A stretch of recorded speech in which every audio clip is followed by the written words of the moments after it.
Do you have any hope for humankind?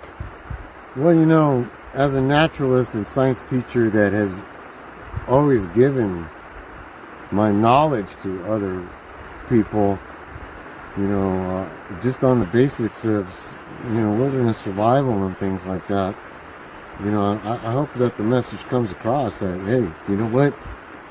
We need to start taking serious attention to nature, to think about things before we actually do them, you know.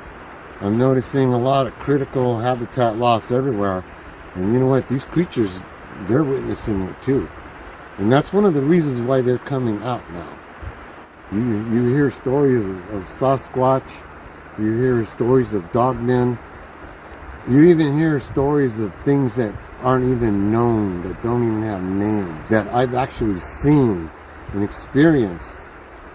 And so I know that these creatures are out there, and you know, they're coming out in full force right now because they're giving us a warning.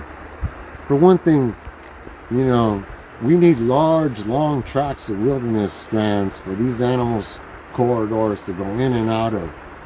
They don't need people with flashlights coming in the middle of the night, knocking on trees, looking for these things. They're actually seeing us way before we even see them. We have a certain smell to us. They could smell us from a distance, especially these dogmen. They got long noses.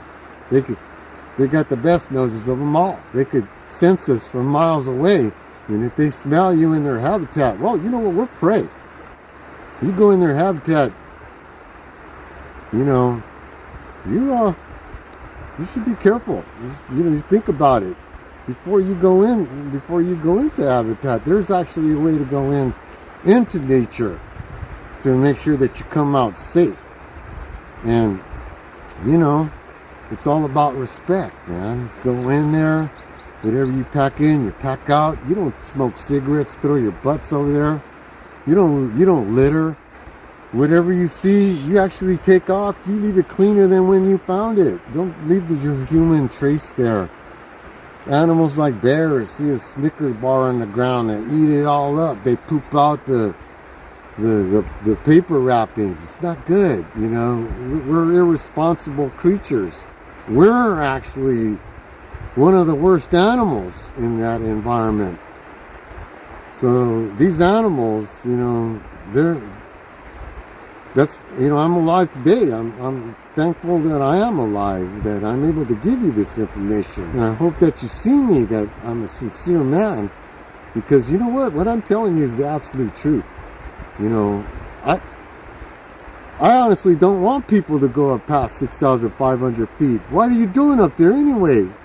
You know, there's all kinds of beautiful things you could see at a lower elevation. Like, I know we're wanderers and we're explorers, but like I said, there's a way to go in there, up higher, respectfully to these creatures. You got to let them know that you're in their territory and that you don't mean them harm. You ain't carrying a gun. You ain't carrying all these guys having this flashlight in their face. These creatures are looking at us going, what the heck are these people doing? You know, so, you know, I'm glad that they brought it to our attention that way, but now it's time to stop. You don't need to go up there with guns trying to hunt these things. They are actually more peaceful creatures than us.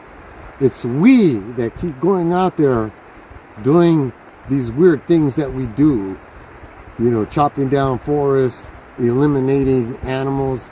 You know, it's the acronym MAD, Move, Adapt, or you know, some animals, once they lose their habitat, they got nothing else to do but